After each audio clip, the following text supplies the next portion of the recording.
welcome back to another game of On-Base Baseball. My name is Brian Haferkamp. I'm the designer and creator of this game.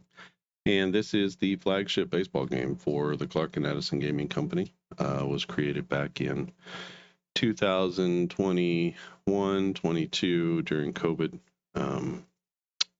and like 2021, I guess, 2021.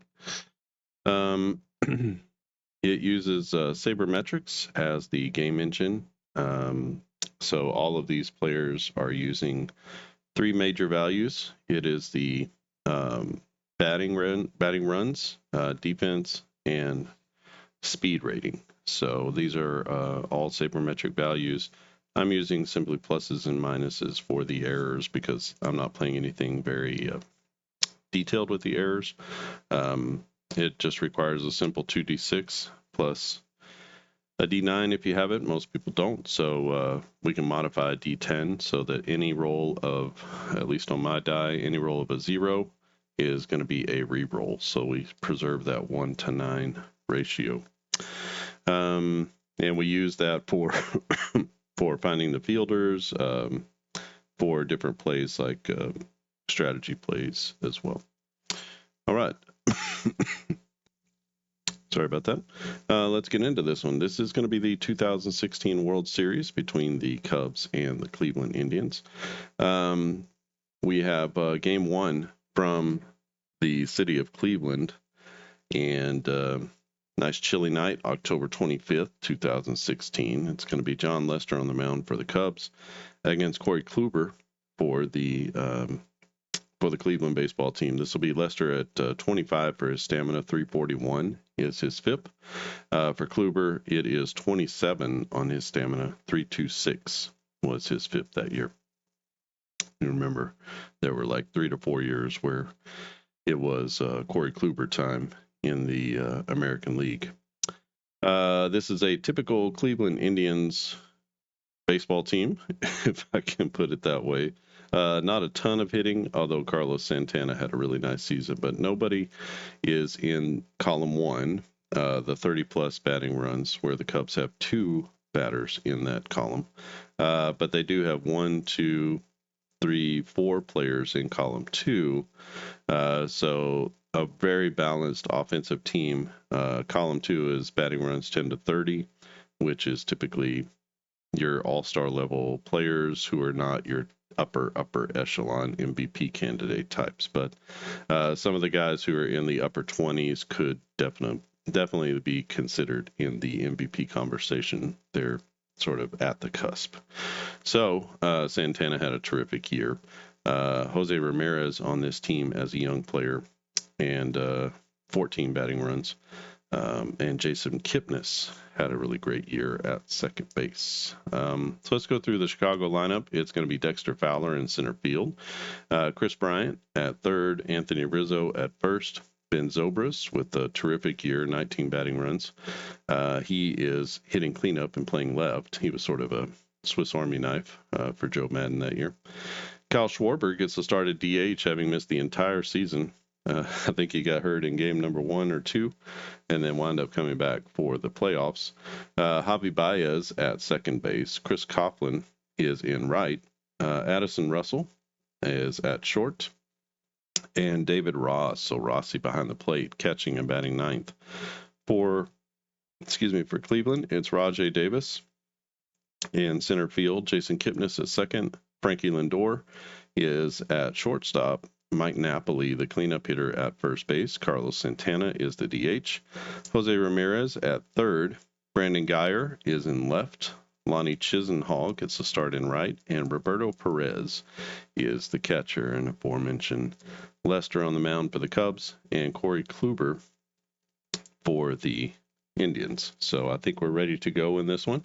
And Kluber is finishing up his first pitches. I'm using the Digi Dugout score sheets. I pay for the if you pay for the Digi Plus subscription, you can get access to all of the postseason charts. Otherwise, you don't get anything into October unless you just get regular season charts with the free plan.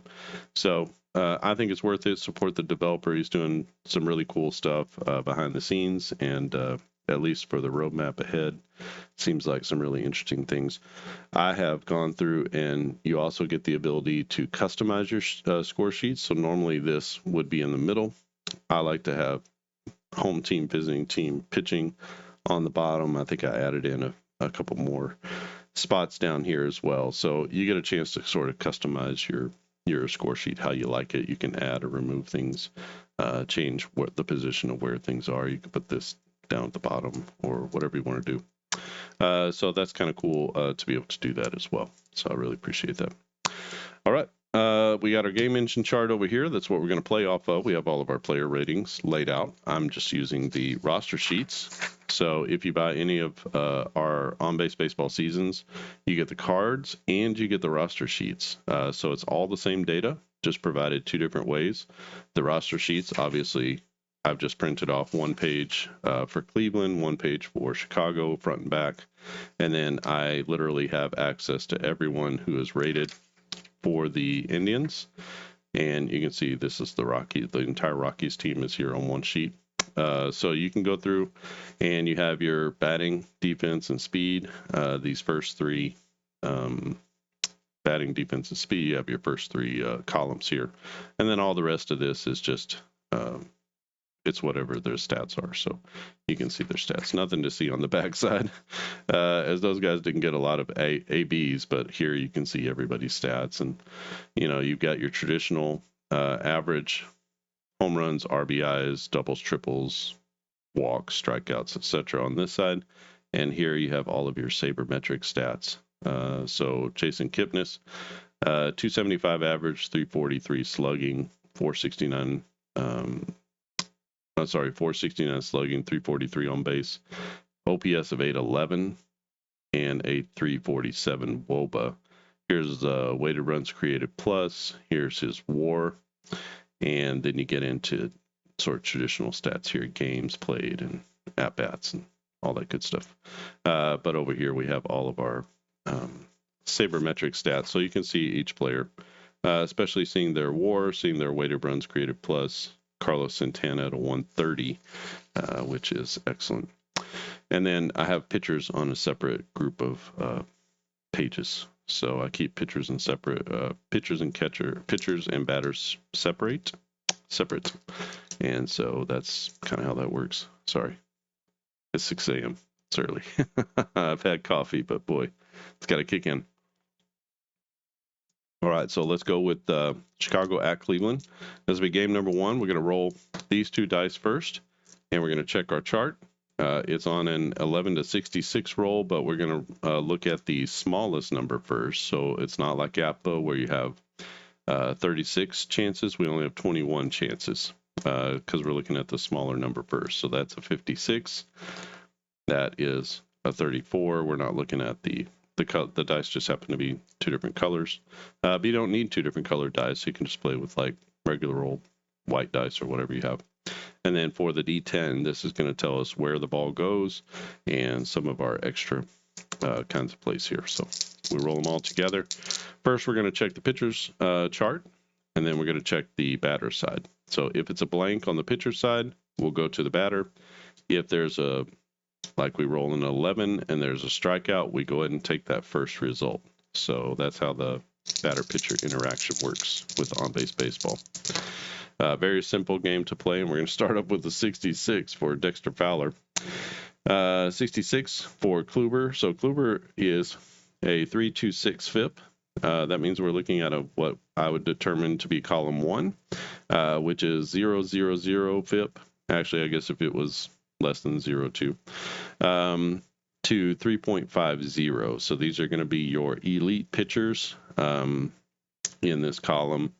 Column 2 is 350 to 425. Column 3 is 425 to 475. And then column 4 is 4.75 and up. So we're in this column here, and 66 is a blank. When we go to Dexter Fowler, who is a 20 batting runs, he's in column 2, 10 to 30. A 66 is going to be a single with an asterisk. It says here, a long single, if the player's speed value is greater than or equal to 6, then he gets the extra base. Single turns into a double. Runners on second and third score with no throw. Runner on first goes to third. So this is like a gap single. And because his speed is a 7, he is going to turn that into a hustle double. So nice start here for Dexter Fowler and the Cubs. Chris Bryant to the plate. Now Bryant has a 42. He is in this 30-plus batting runs. You only have about 10 to 15 people at the most every season in that first column, and they have 2, Brian Rizzo. So a 36. A 36 to this first column. 36 is a blank. 36 over here is going to be a flyout. And on our flyouts, we say 1 to 3 is left field, 4 to 6 center, 7 to 9 is right field. So that's going to be a flyout to straightaway right field. And we'll say F8. You could try to advance Dexter Fowler on the fly ball. And I think we'll try to do that, as that's a fly ball to right. So basically, we roll the D10. A 1 to 7, he'll be safe on the advancement. 8 or 9, he'll be out. It's a 9. And he gets gunned down by Lonnie Chisenhall. Wow. That's clutch. So we'll say out on a 9-5. So double play as they get the runner trying to tag up, going to third base. Brings up Anthony Rizzo to the plate. A 23 to Rizzo is going to be a ground out with a plus sign. That's a ground out with an error check. Now the ground out is to first base. So on ground outs, 1 to 6 matches the position. So a 3 is first base on the diamond. A 7 or 8 is shortstop, and a 9 is to the second baseman. So shortstop and second baseman get the majority of the ground balls. So we got an error check here. If we get at first base, we have Mike Napoli. He's a minus. So if it's a 1 or a 2 on this roll, it'll be an error at first base. It's a 1. So on a 1, everybody makes an error. On a 2, only the fielders with the minus are going to make an error. You could always do, I don't know, you could do more with that if you wanted to. I think I've started a video about how to do that, but didn't finish it. So Rizzo on with an error at first base. Ben Zobrist to the plate, a 33. We do have we have a result here on Kluber's card. A 33 is going to be a single. Normally, a 33 for a 19 batting runs is going to be a double. So on the 33, the single is more helpful. So that's going to be a single up the middle. With 2 outs, I always give the base runner an extra base. That's just my own home rule. So we got runners at first and third, because I figure they're running on the hit. Right? A 16 is going to be a deep fly ball that goes out to center field. Anytime we have a 16, that's a fly out with a runner advance. So that's going to be a fly ball to center field. With 2 outs, there is no runner advancement, so that'll just be a can of corn out in deep center field. So Chicago gets 2 on. A lot of traffic there, but nobody comes around to score. Good job by Kluber to get out of that. We go to the bottom of the first. It is still no score. Rajai Davis, Jason Kipnis, and Francisco Lindor for Cleveland. A 45. We're looking in the same column here, 3.41 for John Lester. Obviously one of the top pitchers in the National League at that time. 45. Should be something good, but he's a -10, so 45 is going to be a fly out. That's down the left field line, and that's going to be caught in left. So out number 1 as Zobrist makes the catch near the line. 24 to a 12 batting runs is going to be a double play or a strikeout. We don't have any runners on base, so that's going to be a strikeout. And then always look here. If it's a 1 to 6, that's a strikeout swinging. 7 to 9 is looking. So Lester gets his man looking. So 2 quick outs. It'll be Frankie Lindor, switch hitter, hitting right-handed against the lefty John Lester. Frankie Lindor with a 35 to an 8 batting runs. He is in column number 3. -5 to +10. That's going to be a strikeout. So 2 straight strikeouts for Lester as he sets down the Indians in order in the first. We go to the top of the second. It will be Baez, Coughlin, and Addison Russell. 12 is almost always, well, it's always a ground out with a runner advance, so like a fielder's choice, kind of a little tapper or chopper somewhere. So that's going to be a little tapper to third base. Coming in is the third baseman Ramirez, who makes a good throw to first and gets Hobby for the first out. 22, almost always good things for the offense. That's going to be a blank to the defense. 22 to a 2 batting runs is a double or a triple -8.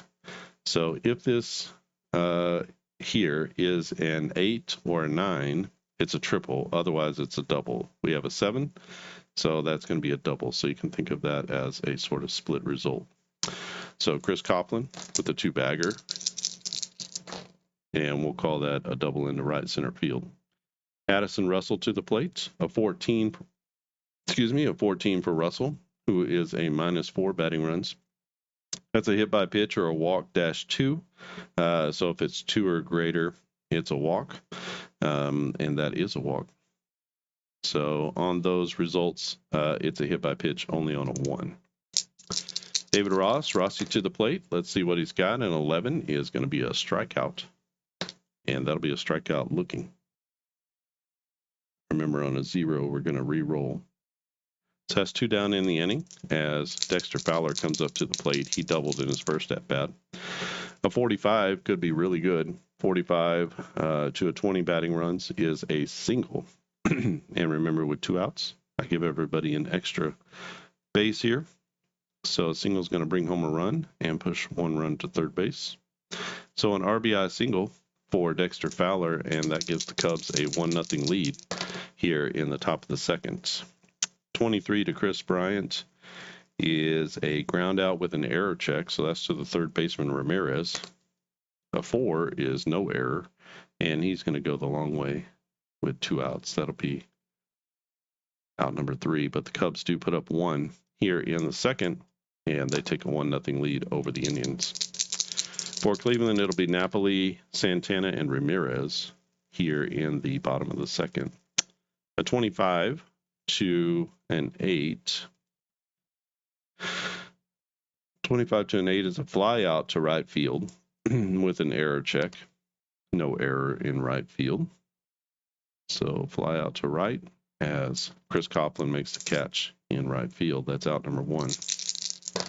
Carlos Santana to the plate. A 13 to a 25 batting runs is going to be a ground out that is to the catcher. So we'll go 2-3 on the put out. 2 quick ones here. In the second inning, Jose Ramirez, a 45. 45 to a 14 batting runs is a base hit as he hits one into left center field. Takes a big turn at first, but he returns back to the bag. You can always try for extra bases, but you should probably have a pretty fast runner for that. Brandon Guyer to the plate. He's a +6, so that's going to be a ground out tapped in front of the plate. Normally that would be a runner advancement, but with the third out, that's going to be it. So Lester strands a man at first, and we go to the top of the third. It'll be Rizzo, Zobrist, and Schwarber. 34 could be trouble as Anthony Rizzo with 34. That's going to be a fly ball. That goes out to right center field. Fairly deep, but playable in right. And that's going to be out number 1 as Chisenhall makes the catch. Ben Zobrist to the plate. A 36 to Zobrist is going to be another fly ball, this time down the left field line as he pokes it to left and in left field. He is going to be Brandon Guyer near the line to make the catch. So 2 quick ones for Kluber here. 23 should be another quick out. 23 to a -1 is going to be a ground out with an error check. So an 8 is to the shortstop. This will be no error on the play as we go 1, 2, 3 here in the third inning. So the Cubs are down in order, and it will be bottom of the order, Chisenhall, Perez, and then back to the top with Davis here in the third for Cleveland. Here's a ground out to the third baseman, a little chopper. Coming in on it is the third baseman, Chris Bryant, who barehands it, gets it to first, and gets his man a quick Lonnie Chisenhall down the line. Up next is Roberto Perez. He's -10 batting runs. That's as bad as you can be. So a 13 to a -10 is ground out. That goes to second base.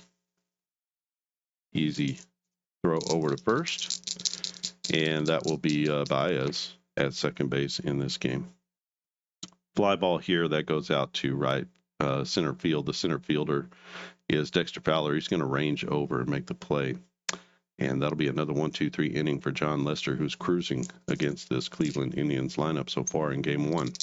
Chicago 1-0 as we go to the top of the fourth. They're going to send up Baez, Coughlin, and Russell. Baez grounded out his first at bat. He's going to hit a fly ball here out to straightaway right.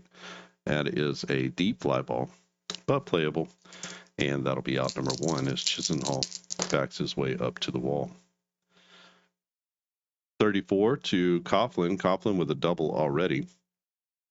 34 to 2 batting runs is going to be another double as he's on with one that gets scorched to right field and it one hops the wall. So a double to right for Coughlin as he stands at second base. Addison Russell walked his first time up. A 26 is going to be a strikeout off of Kluber's card as he strikes out swinging. And that's a big second out with a man at second base. Brings up Rossi, who struck out in his last at bat. A 14 to 0 batting runs is a hit by pitch or a walk. We have a walk. So he's got a walk and a strikeout. And that puts runners at first and second for Dexter Fowler. Fowler with 2 hits on the day, 2 for 2. 56, though, he's going to go down on strikes as he waves and misses at a Kluber come and get it fastball. And that is all she wrote in the fourth for the Cubs, as they still have a 1-0 lead, but they leave 2 in the fourth. Could be a big mistake against this Cleveland offense, as Cleveland sends up the heart of the order: Kipnis, Lindor, and Napoli. Or Napoli, if you want to say it that way. Kipnis with a strikeout in his first at bat, a 45 to a 12 batting runs, is going to be a base knock as he rips one straight up the middle. Nice line drive on that fastball from Lester. We get a 12. This is going to be a little tapper to third base. That will move the runner over on the fielder's choice. The only play is going to be to first base, so we'll go 5-3 on the putout. As a nice play from Chris Bryant, but the only play was to first. So Lindor is down. Sorry, I should just do it like that. For out number one, but we have a runner at second base now. A 35 to an 8 is going to be a strikeout. So big time strikeout there from John Lester as he gets Mike Napoli, the first baseman, on strikes. Carlos Santana, dangerous hitter here. 55 to him is going to be a line out or a pop out if it's a 7 or greater on the D10. So that's going to be a line out, and we'll call that a line out to the catcher, which you can have. So we'll say P2. That's actually in the rules. Wherever that is. If the D9 on a line out, if a D9 is a 2, then change the outcome to P2. So I've already sort of accounted for that. Ran into that a long time ago because you can't have a line out to catcher, but you can have a pop out. All right, so top of the fifth we go. Chris Bryant, Anthony Rizzo, and Ben Zobrist, heart of the order against Corey Kluber, a 66. That could be dangerous for Chris Bryant. It's going to be a single as he hits it over the third baseman's head. Ramirez jumps, but he can't get there, and so that's going to be a single down the line. Chris Bryant, anytime someone hits it down the line or in the gap, I always give them an opportunity if they want to stretch it for a double, they can. He's just a 5, so he's 5 out of 9, a little bit more than 50%. That's not a great percentage with your big boppers coming up. So Rizzo to the plate. He's 0 for 2. He's been on once. A 35 to Rizzo is a walk. So dangerous situation here for Kluber. Ben Zobrist to the plate with 2 on and nobody out. A 12 is going to be a ground out with the runner advance as he hits a little 12 hopper to first. Picking it up at first base is going to be Napoli, who just simply steps on the base unassisted. But that's going to move both runners over so that now we have runners at second and third. So Ben Zobrist does his job. Kyle Schwarber to the plate. Schwarber, a -1. That's going to be a hit by pitch or a walk. It will be a walk as Kluber has lost his stuff just a little bit here. He's loaded the bases now with 1 out. Javi Baez to the plate. A 12 is going to be another ground ball. This one just a tapper right past the pitcher. The only play is going to be to first, so we go 6-3 on the putout. But that's going to allow the run to score on the fielder's choice. And coming home will be Chris Bryant with the second run of the game. So Javi Baez hit it just softly enough that the only play was to first, and that's going to be an RBI for him. A 14 to Chris Coughlin. Are they finally going to get him out? They are not, as he is walked. And really, this is an inning of Corey Kluber's own demise. 2-0, though, is the score, 26. He's going to rear back and get a little frustrated at this as he throws a fastball. Addison Russell expecting something curving and can't swing. The Cubs only get 1 out of all of that as Kluber takes care of business in the top of the 5th. He preserves, I guess he keeps them from the game from being blown out at this point. And it's 2-0, so Cleveland has a chance. Let's see if their offense can get going against John Lester, who has allowed only 2 hits so far through the first 4 innings. 34, maybe a jinx. 34 to a 14 is a home run chance. So a home run or a K-8. If the D10 is an 8 or greater, it's a strikeout. Otherwise, it's a home run. It's a 7. You see that there. It's a 7, and that means that Jose Ramirez is going to go yard into right center field. And that will be the first run of the game for Cleveland. They cut the score in half. Jose Ramirez coming around, excited. And it will be Brandon Guyer to the plate. Guyer at 14 to a 6 batting runs is a hit by pitch or a walk. That'll be another walk. First walk of the game issued by Lester. 25 to Lonnie Chisenhall. 25 will be a flyout with an error check. So this goes out to 4-5-6 as center field. And we look at our center fielder. That's going to be an error on Dexter Fowler. So the E8. And we always treat that as, he's going to have to hold on that. So he only gets 1 base. 26, Roberto Perez. 26 is going to be a strikeout as he strikes out looking. We come off the pitcher's chart for that. So should be 2 outs, but we only have 1. 2 on with 1 out, 1 already in. A 46 should be something good for the visiting team. Double play or a strikeout. So here's a situation where we have a man at first base. There's a force out situation. So we have a double play. To the 6 means that it's going to be a 6 to 4 to 3 double play. So we get the fielder's choice here. That's out number 2. And we get the throw across to first. So Rajai Davis grounds out on an automatic double play as he hits it hard, but he hits it right to the shortstop.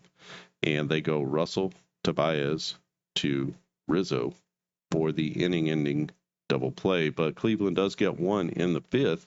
And we go to the top of the 6th, 2-1. We got a good one going here. Kluber will face off against Ross, Fowler, and Bryant. So Kluber can go 27 batters without having to change his stamina. He's at 26 right now. This will be the 27th.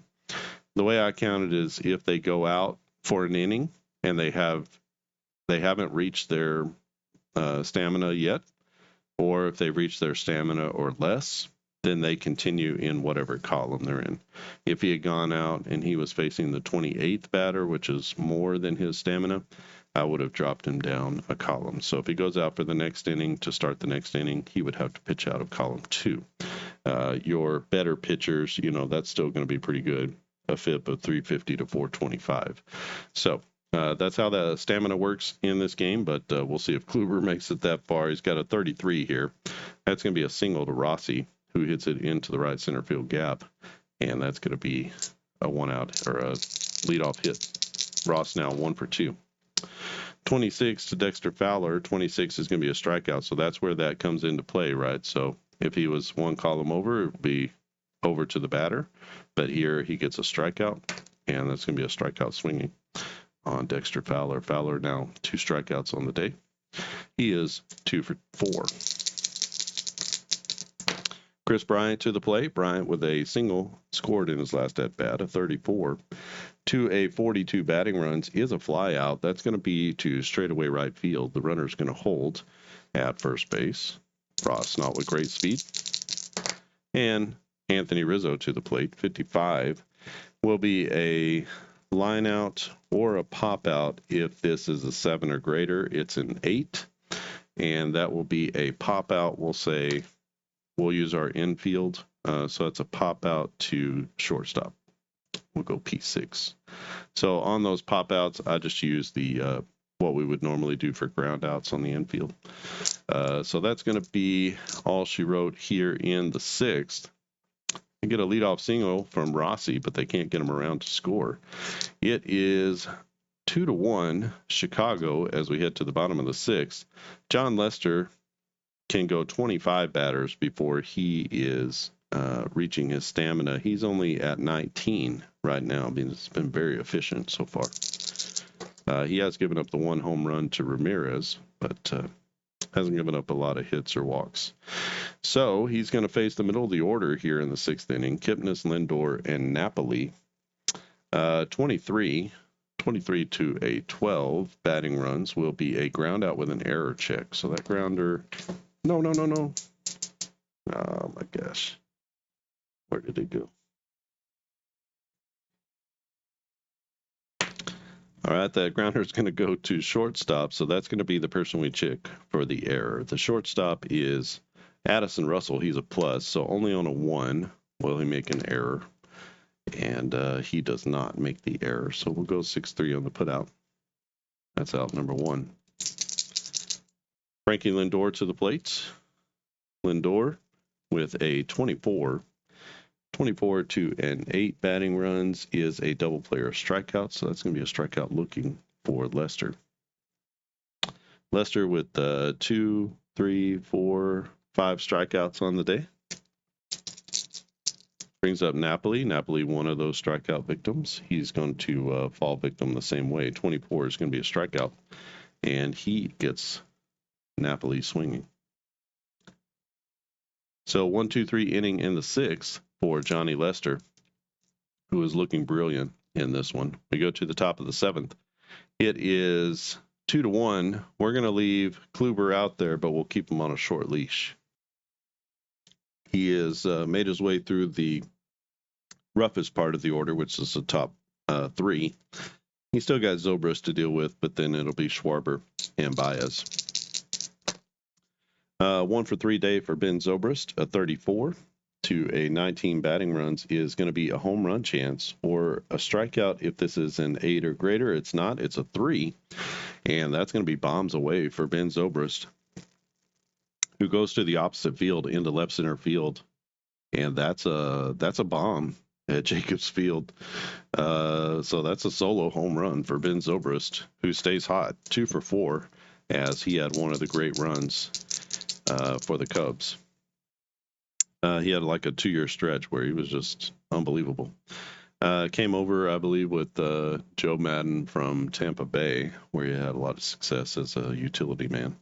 Kyle Schwarber to the plate. It's 3-1. Schwarbs, 13 to a -1 is going to be a ground out as he pounds ones into the ground. It's played at shortstop by Frankie Lindor, who makes a good throw to first. 1 out, 1 in. 26. At this point, we've had to put Kluber into the next column. I told you when he comes out, he'll have to be one column over, so he's in this column here. The only modifications are a 22 and an 11, so quite a few blanks over here compared to in his other. Basically, 350 to 425 is like somewhere between these is average. Somewhere around 425 is probably league average. That's why you don't get a lot of modifications. So whatever column has the least amount of modifications is probably about around league average.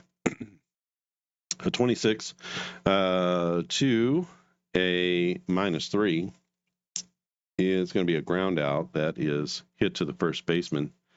He'll toss it to the pitcher covering. That'll be out number 2 as Kluber steps on first. Next up is Chris Coughlin. Coughlin 2 for 2 with a couple of doubles and a run scored. He also has a walk. Here he's going to lift one high and deep to right field into the corner, and that's going to be playable as the right fielder Chisenhall makes the catch near the corner. And 1 run comes in. That'll be 3 down, by the way. 1 run comes in the 7th. It's now 3-1.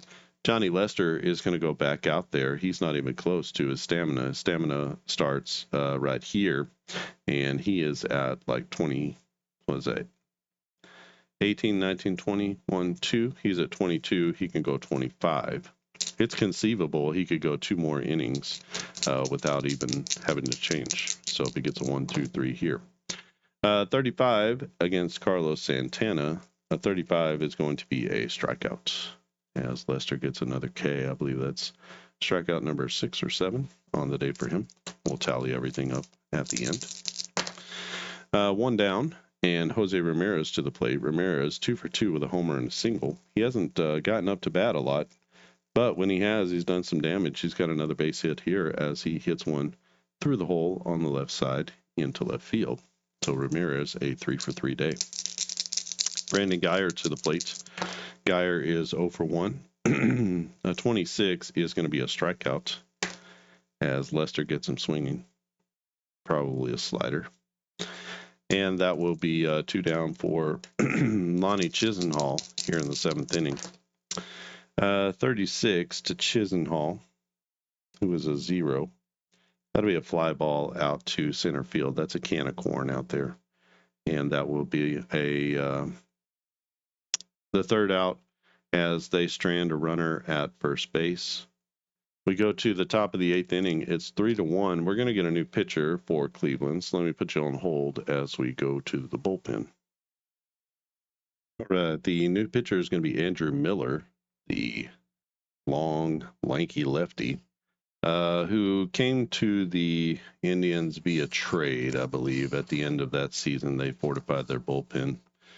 Andrew Miller, I forgot we had Sierra on here. I should have been using that, but his FIP is 1.53.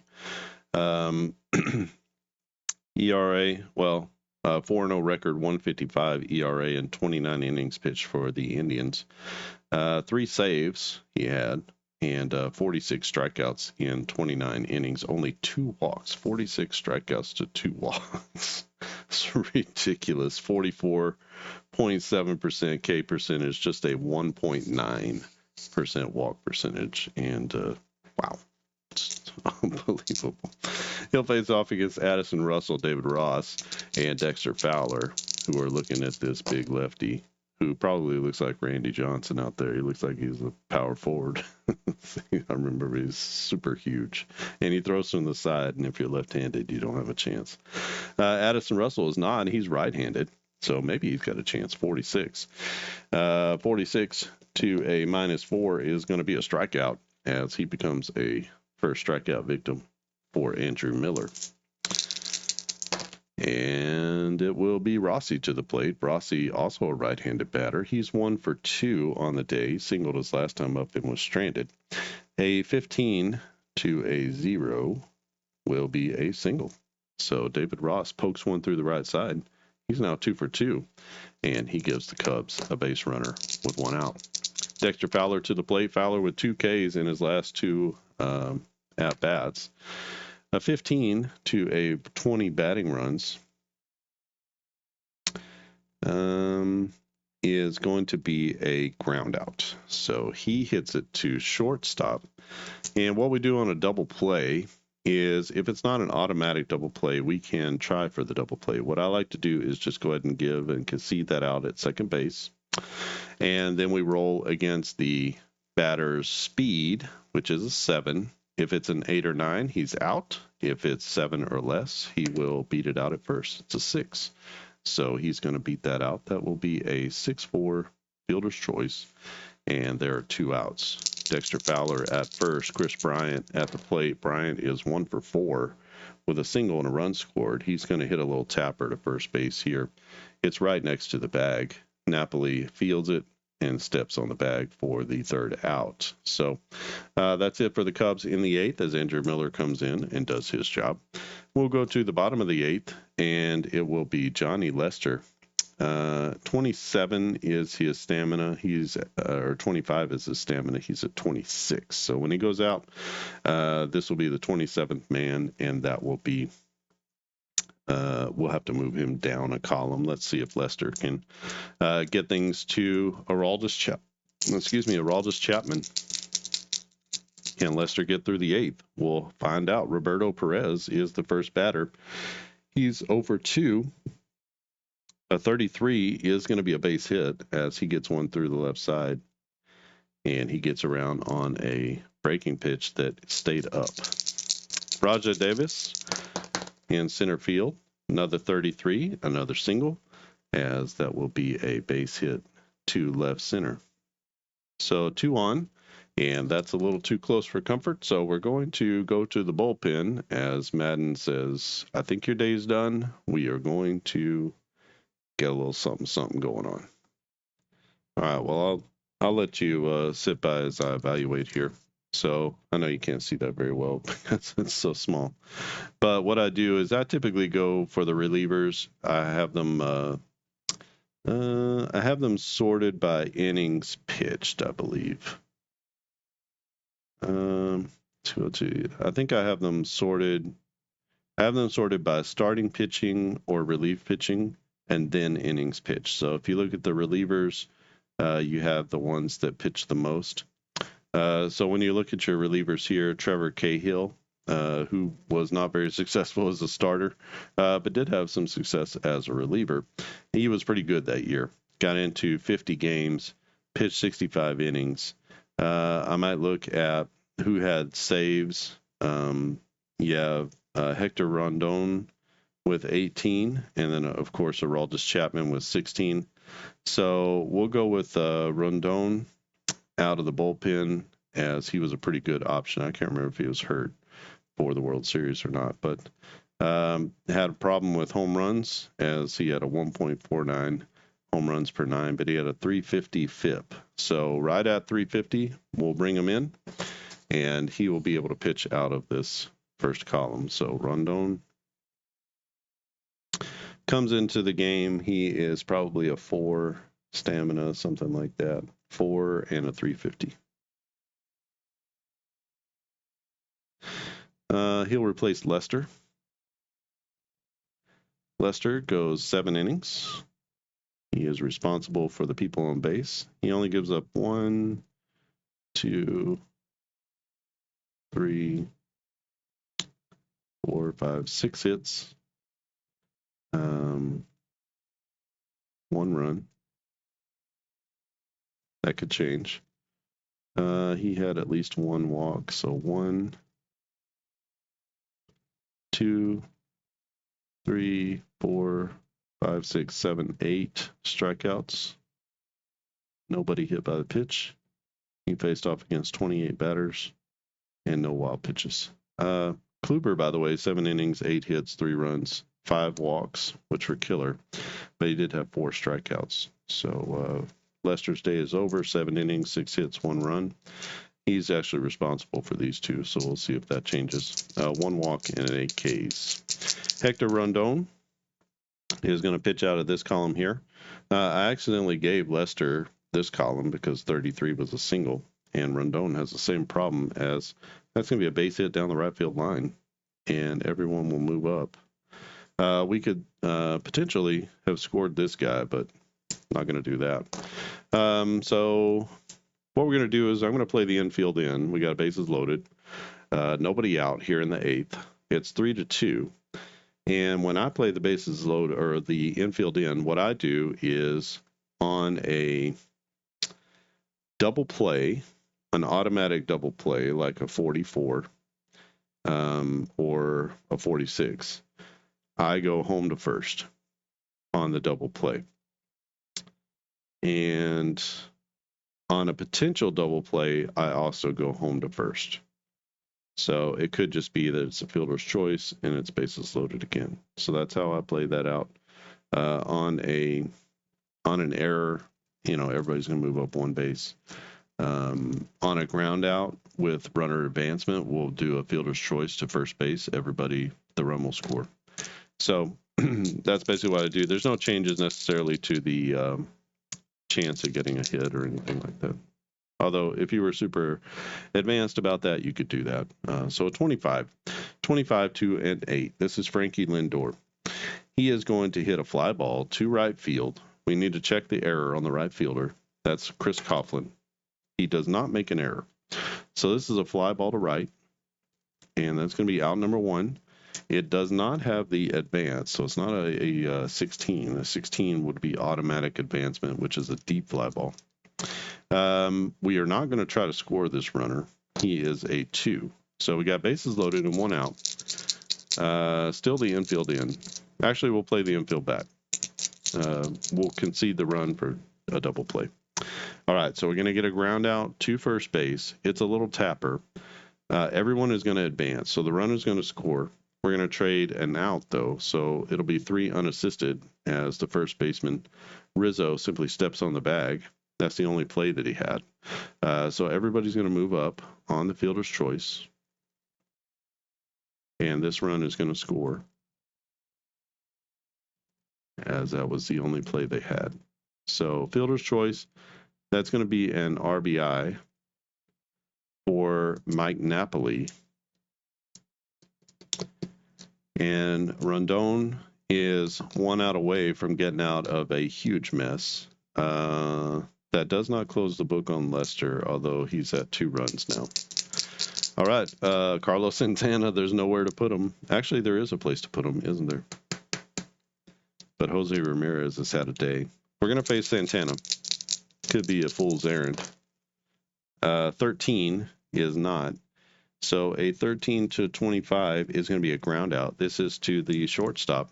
He'll go to first base, and that will be a 3rd out. So Rondon comes in, bases loaded, nobody out. He does give up 1 inherited runner, and that ends John Lester's day at 7 innings, 6 hits, 2 runs, both earned.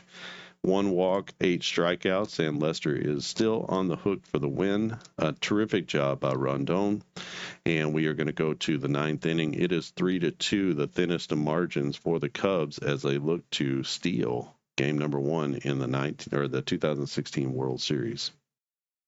All right, and we are back with 9th inning action. This is Chicago at Cleveland, game 1 of the 2016 World Series. 3-2 is our score. The Cubbies are up, and they will be batting in the top of the 9th. It'll be Rizzo, Zobrist, and Schwarber against Cody Allen. Allen in 2016, 3.31 FIP, 2.51 ERA, and 68 innings. He had 32 saves. He had 87 strikeouts in those 68 innings, just 27 walks. So we'll see if Allen can shut things down here in the 9th. He's going to face off against the middle of the order, Rizzo, Zobrist, and Schwarber. Rizzo, 37 batting runs. He is 0 for the day. He's 0 for 3. He does have a walk, and a 56 is going to be a strikeout added to that as he goes down swinging. Not a great start to the series for Anthony Rizzo. Somebody who has had a good game is Ben Zobrist, the left fielder, all-everything utility man, 2 for 4 with a homer. In fact, his homer is the difference in the game. 15 to a 19 is going to be a ground out as he pounds one in the ground to second base. No problem for Kipnis, who gets it over to first, and Napoli steps on the bag for the out. Schwarber is up. Last chance for the Cubbies in this game. He's 0 for 3. A 26 is a strikeout. That's going to come off of the pitcher's card. So not a great game for Schwarbs either.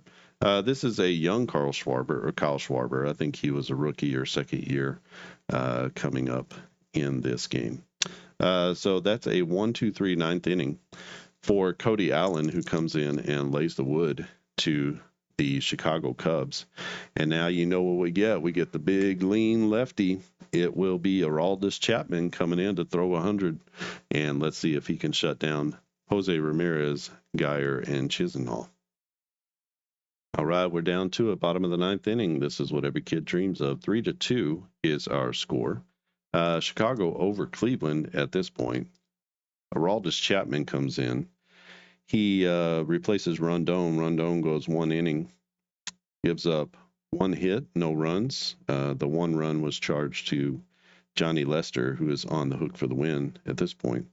No walks, no strikeouts. He faced 4 batters, and he got out with limited damage. It'll be Jose Ramirez, Brandon Geyer, and Chisenhall scheduled. We'll see if there's a better pinch hit option after Jose Ramirez. Ramirez 3 for 3, a couple singles and a home run. He faces the big man. 34 is another chance for a hit, as Ramirez is a 14. It's a home run or a K if it's an 8 or greater. We got a 1, and what do you know? Jose Ramirez, the man, goes yard as he hits a screamer down the left field line. It just stays fair, gets over the wall, and Cleveland is rocking.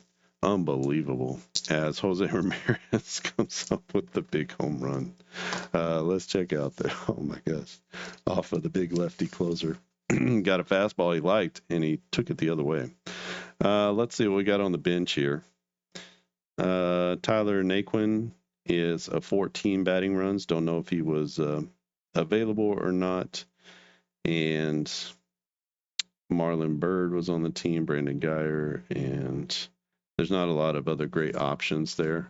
We'll save Naquin for Rajay Davis, and he can come in and if he gets a chance. So Brandon Geyer to the plate. Geyer is 0 for 2. A 13 to a 6 is going to be a ground out right back to the pitcher. That'll be out number 1 as Chapman makes the play. Lonnie Chisenhall stands in at 35. 35 to a 0 is a strikeout. So he will get caught looking. And finally, Roberto Perez. Perez 1 for 3 on the day. A 33 is going to be a base hit as he keeps things alive. That's a single to left field. Gets around on a slider that doesn't slide. It will be, who did I say? Naquin. So we'll bring him into center field, and he'll play center field. This one is in threat of going to extra innings unless this man does something. So a 14 and -6. So the better fielder was in center field. We got to bring in some offense as we're going to get a new center fielder here. It's Tyler Naquin. In this season, he batted .296, 14 homers, 43 RBIs, and he played in games. How many games did he play in? 116 games. So definitely a player that would be there. All right. So what we need, he has a 14 batting runs. He's hitting out of column number 2. And Aroldis Chapman in danger of giving the game away. He does. This is a single to right field. Wow. And Chapman not doing well. That's going to push the runner to third base with 2 outs. And we now have runners at the corners and a very dangerous Jason Kipnis to the plate. Kipnis trying to end this one. He's 2 for 4 on the day. And can he in the game. 13 is not going to get it done. 13 to a 12 batting runs is a ground out as he hits it to the shortstop.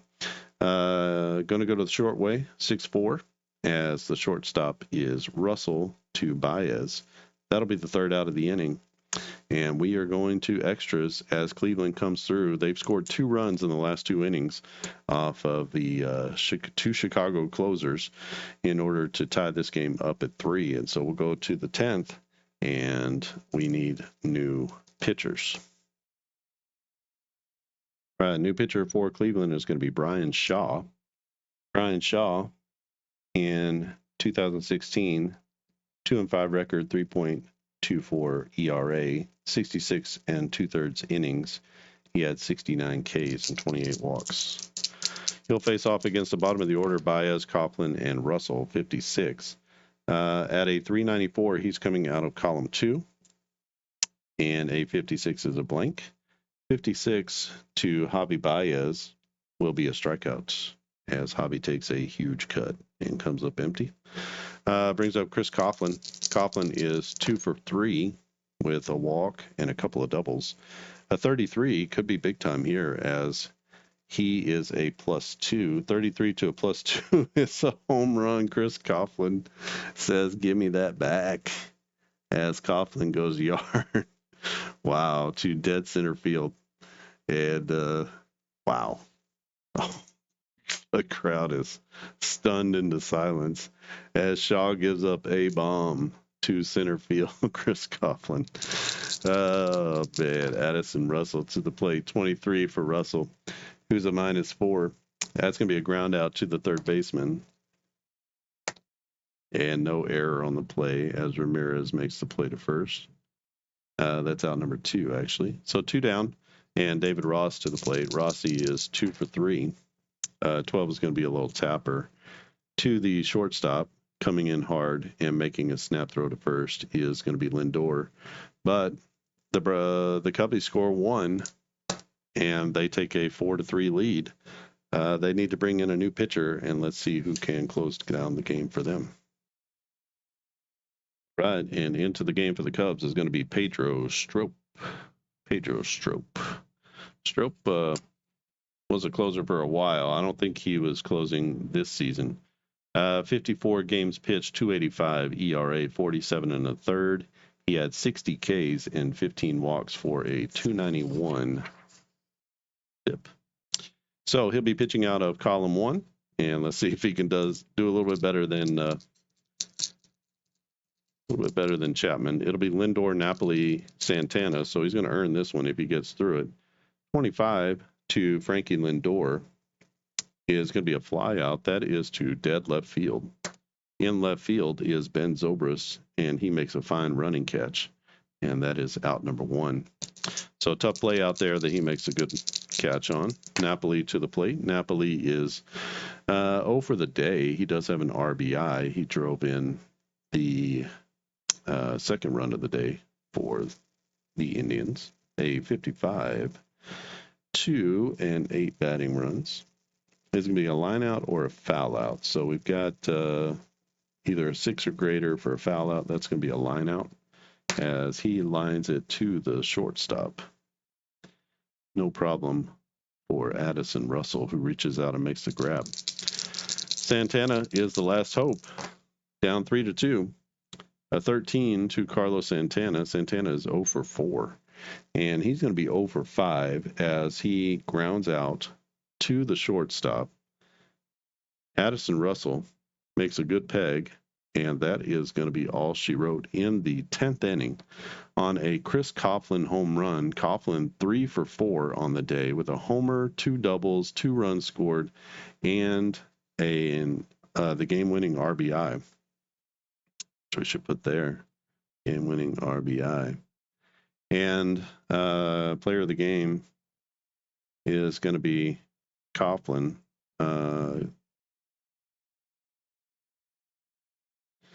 As he goes 3 for 4, a home run, 2 doubles, a walk, and an RBI, and 2 runs. So huge game for him. Lester gets a no decision. Chapman is going to get the win.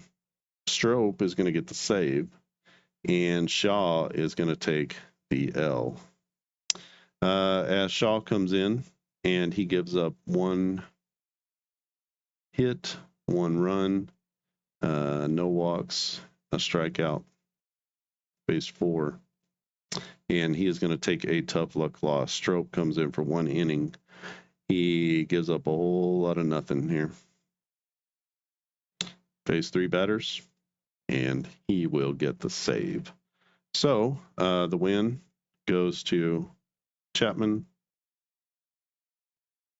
The loss goes to Shaw, and the save goes to Pedro Strope. All right, so that is game 1. 4-3 is the winner. And we'll tally up our hits here. 6, 7, 10 hits for Cleveland, and 8, 9, 10 hits for the Cubbies, as this one was about as tight as you could go. I don't think we had any errors for either team. No, we did have something. Somebody had an error somewhere. Where was that? Got 1 error here. So 1 error for Cleveland.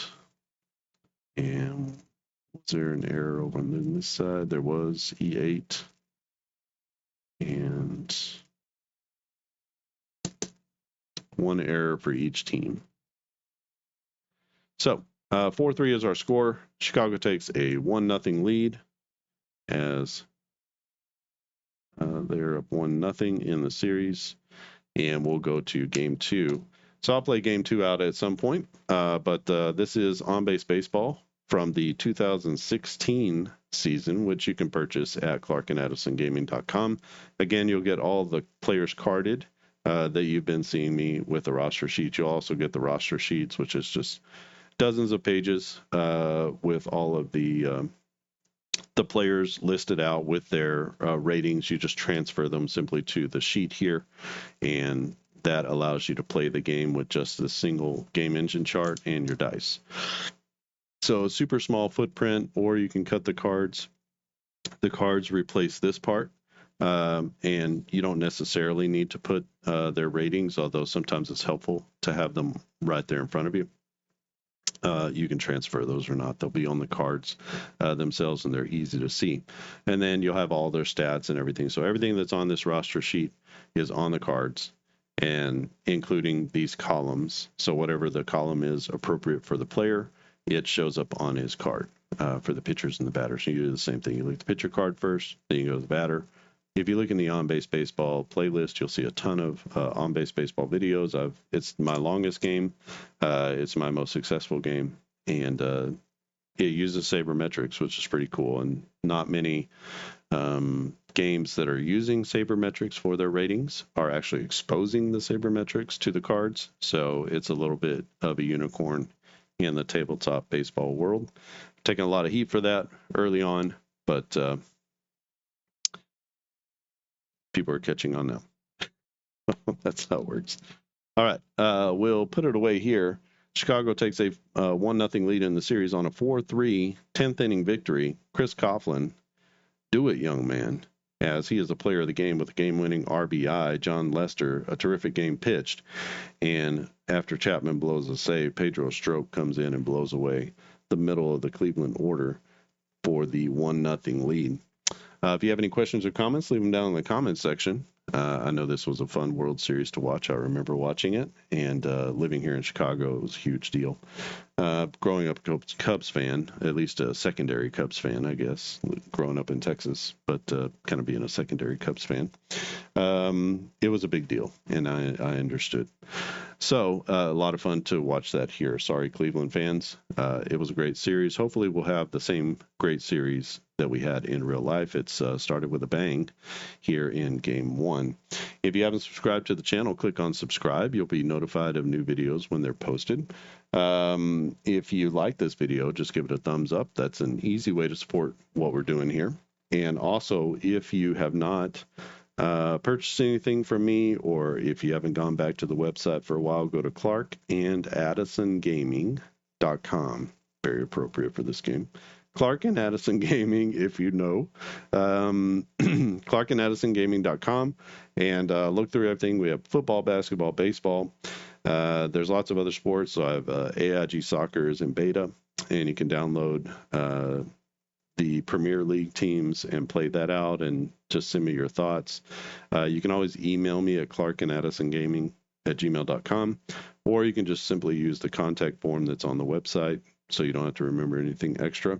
If you are on Facebook, be sure you go through the Facebook groups and join the Clark and Addison Gaming Facebook group. Just answer a few questions and agree to the group rules. I'll be happy to let you into that. That's where you're going to get a lot of things happening, a lot of extra information. Reach out to you. That's a good place to talk to me directly.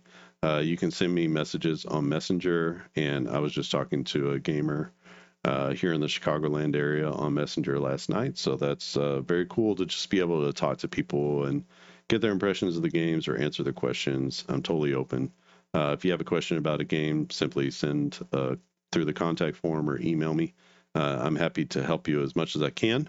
And if you have any issues ever with ordering anything or downloading anything, just please reach out to me, and we'll try to get that resolved within a day. Everything is PDF on the Clark and Addison Gaming website. If you go to, if you look on the front page of the website and you go about halfway down, you'll see the On Base Baseball Pocket Edition. Now, the Pocket Edition is a physical set of cards where the game engine is put onto cards, and the players are, it's kind of a combination of the cards and the roster sheets. So you get a roster of players for each team. On the front side of the card is the batters, on the back side is the pitchers, and they are all rated with the 3 ratings: batting, defense, and speed. Now, you don't get all the stats and all that kind of stuff with it, but what you get is everything inside of a card box the size of a large tuck box. So it's an extremely portable version. I take it with me all the time. Just throw it in your backpack, and if you have a piece of paper or a notebook, you're ready to go. You can literally, it shows you the starting lineups on the cards themselves. So if you don't know the teams, you could simply follow the most used starting lineup if you wanted to. Or you can mix and match. There's some bench players and things like that if you want to get bench players into the game. So you can substitute pitchers. You have all the starters on the backside, and you'll also get the majority of the relievers. Up to 18 batters and 18 pitchers is what you'll get for the Pocket Edition. So be sure you check that out. And those Pocket Editions are super fun. They're printed, really nice stock, and they're really well done. And the box itself is the instructions. So the basic instructions are sort of there printed inside the box. So it's a totally cool and totally unique product. Every season that I put out from now on is going to also have the Pocket Edition added. So that'll be something that's available whenever I'm putting out new seasons. 2025 is out. I've not done the Pocket Edition for that. So that will be coming before the baseball season starts. Hopefully, if I can get that done by January, you can order it and have it by the beginning of the next season. I will also be doing another projected roster sheet set. So if you want to play out the 2026 season as it's happening, I'll take the projected numbers and put them into a roster sheet set that you can purchase. And it'll be this style here where you just transfer it over to a score sheet. If you use the score sheets that come with On Base Baseball, they specifically have spaces for all of these numbers for batting, defense, and speed. I'm just using the Digi Dugout ones, and they provide plenty of spaces over here for you to put that in. The advantage is they're pre-filled. The ones in On Base Baseball are not. They're not pre-filled. You'll have to fill them in yourself, the starting lineups. So lots of different ways to play this game. This game is the flagship baseball game for Clark and Addison, and it is super fun. So go and get it. Lots of people have dropped playing older games to be able to just play this one exclusively. So that's a ton of fun. All right. Again, if you have any questions or comments, leave them down there. I'll get to them ASAP. Otherwise, I hope you have a great day. Thanks for watching. and I'll see you again next time.